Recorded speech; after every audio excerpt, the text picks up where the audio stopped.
Europe 1, 6h48, les initiatives positives. Bonjour Jean Z. Bonjour Alexandre, bonjour Ombline. Bonjour. Ce matin, on parle d'un jeu vidéo destiné à aider les enfants atteints de dyslexie. Oui, un joli décor de dessin animé, un personnage qu'il faut guider avec dextérité pour éviter les nombreux pièges et ne pas tomber dans l'eau. En apparence, le programme développé par la société Poppins, qui porte le même nom que Mary Poppins, ressemble à un jeu vidéo comme les autres et pourtant il assure le suivi des troubles de l'apprentissage.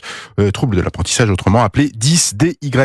Le plus connu de ces troubles est effectivement la dyslexie, un trouble de la lecture désormais mieux connu, mieux entouré en France.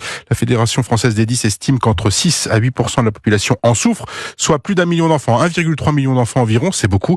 Une dyslexie qui se révèle généralement en CP et qui arrive parfois accompagnée d'autres troubles. Il y a la dyspraxie qui touche à la coordination des gestes, la dysphasie pour l'expression orale ou encore la dyscalculie qui concerne les nombres comme son nom l'indique. Où l'on découvre que les jeux vidéo n'ont pas que des défauts.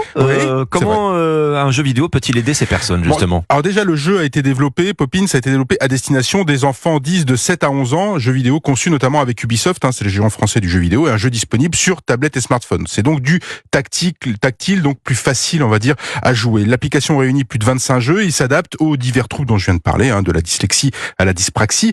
Le jeu est le fruit de 5 ans de recherche déjà, avec des sciences cognitives par exemple. Il est né d'un constat, 45 minutes par semaine de prise en charge au lieu de 10 à 30 minutes 5 fois par semaine selon les recommandations du Collège français d'orthophonie. Voilà, le parcours des enfants dys, le parcours de soins est insuffisant en France. Poppins a été testé pendant 8 semaines lors d'un essai clinique. Les conclusions, des progrès en précision, en rapidité de lecture. Il y a du mieux côté orthographe également et une meilleure reconnaissance, on va dire, des soins. Les parents aussi, des sons, pardon, pas des soins. Les parents aussi font partie de la fête.